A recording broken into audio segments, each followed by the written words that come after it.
I was chairman of the Spokane Homeless Coalition at the time, and I was invited to this really swanky party downtown where a bunch of political people were patting themselves on the back that night for having passed all this legislation to support the homeless. And all these speeches are going, the whole time my phone's buzzing in my pocket.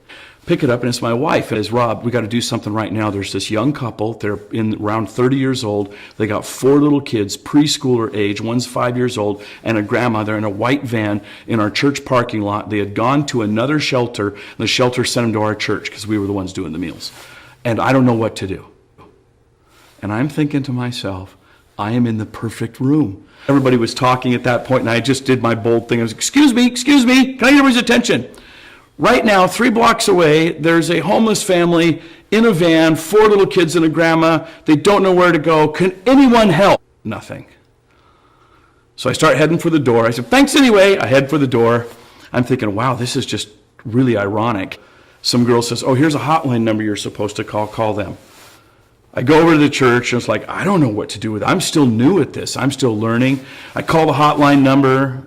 It's a message. It's an answering machine. So I leave a message. The hotline, which was the emergency number to call in need, got back to me 5 days later, and I realized the system's broken. And that was the gap.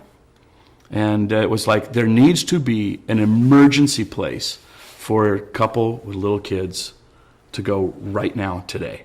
And so when he was telling me that story and we were kind of just beginning to dream, what could we do? How could we begin this process of creating an emergency family shelter? And, I had no idea, and he didn't either. And we tried a few things, and then it just kind of died. And a bunch of different housing directors were meeting with the city. And in that meeting, they were going to talk about a 24/7 shelter. But who wants to do the family shelter for the day? And I remember just being kind of like, that's my dream. And, and I kind of just like raised my hand, and they're like, family promise, you want to? Yeah, we want to do this. Well, and so literally from the time I said yes, to about 2 months later, the city said, okay, you're in, and then and that's when we put a thing out, and Joe Ader came back and started it with just an idea in October of 2016, and then in 2 months, idea to finding a location to construction to hiring staff and training them, and it opened December 5th. It's been an amazing opportunity. A little bit after we lost everything, the apartment and all that, and they were saying about different resources that can help you get back on your feet and everything. So we were walking around and getting, from food banks and stuff like that, and they have all kinds of resources, a list of everything. So, but Open Doors was not on there. I think I Googled homeless family shelters, and they were one of 2 people on the list. The other one was Salvation Army, which was full at the time because it was the middle of winter, and they were the only ones that literally had an open door for us. Last Saturday it was raining and cold, and I had a busy store full of people. And I was busy with clients, and I had kept coming out of fitting rooms after helping a client, and I noticed a young lady was using my phone. I finally said to one of my employees, what's going on with this girl? What's happening? And she said, I don't know, but I think she's homeless. And she and her 2 daughters and her boyfriend had been living in a tent outside my shop. I knew Mike would give me the answer to be able to keep everybody together. Said, this is where you need to call. I got in touch with the president. I know him. Here's the number.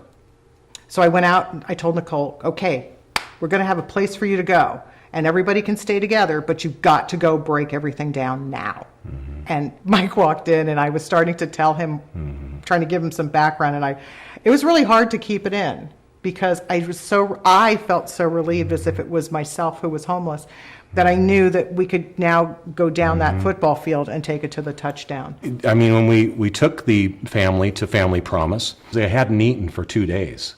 So we got them something at the hamburger joint, got them a bag full of cheeseburgers and French fries, and we just flung ourselves to Family Promise, to the shelter.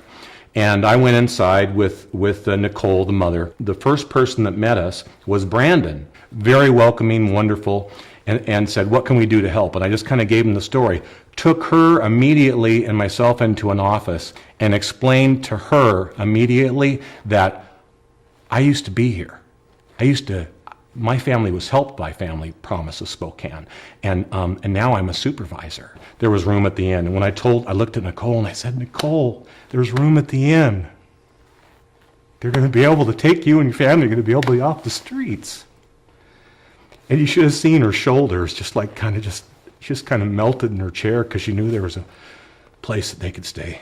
If people know that there is an actual resource that they can utilize that is actually doing great work, then they're not going to hesitate to do what Victoria and I did. Because when people know about a resource where they can actually do something, then they're more likely to help. A homeless family, a woman and 2 children, I know exactly where to take them because I know that Family Promise takes families. If there's one reason for people to be able to pull out their wallets tonight and write a check and give money, is that more people need to know what Family Promise is doing so that they'll take a risk. I always say, find one thing that you can agree upon and then work together to accomplish it. I don't know too many people that would say we shouldn't help homeless children.